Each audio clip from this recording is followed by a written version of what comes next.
শুনতে পাচ্ছ? এই শুনছো? কি হয়েছে? এই দেখো না, তোমার তো শাক ভেজে নিয়েছি, খেয়ে দেখো তো শাক ভাজাটা কেমন হয়েছে। কেন ওই দেখি কেমন হয়েছে।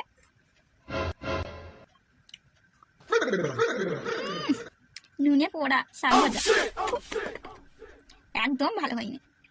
আমার মা যা ভালো রান্না করে। আমার রান্নাটার বেলায় ভালো নয়, আমার রান্নার বেলায় নুন হয়ে গেছে, তাই তো? ও, তোমার মায়ের রান্নাটার বেলায় খুব ভালো, মায়ের বেলায় সব ভালো, আর বইয়ের বেলায় এটা ভালো নয় ওইটা ভালো নয়, ভালো করে খাওয়াচ্ছি ধরো। সত্যি কথা বললেও দোষ। কি করে? ওই খোকা, খোকা কি মা? খোকা, ওই খোকা, দেখ না খোকা, তোর তোরে গলা তৈরি করে নিচ্ছি। কেমন হয়েছে খেয়ে বললা বাবা, বললা। কেনে কি মা, আমার তোরে গোজা বানিয়েছো? মা একদম গোজাতে মিষ্টি হয়নি, একটু ভালো হয়নি। আমার হাতে তোর কিছু একটা ভালো লাগবেই না, কেন না তোর বউ চলে এসেছে, তার হাতে সব কিছু তোর অমৃতের মতো লাগবে, বুঝেছিস? আমি আর তোদের সংসারে থাকতে চাই না, আমার রান্নাটুকু তোকে ভালো লাগছে না। তোর বউ তোকে কত কান্না নিয়ে কি তৈরিটা করে ফেলেছে।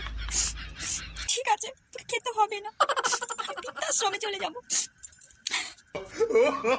যেমন মা তেমনি বউ, সত্যি কথা বললেই আমার দোষ।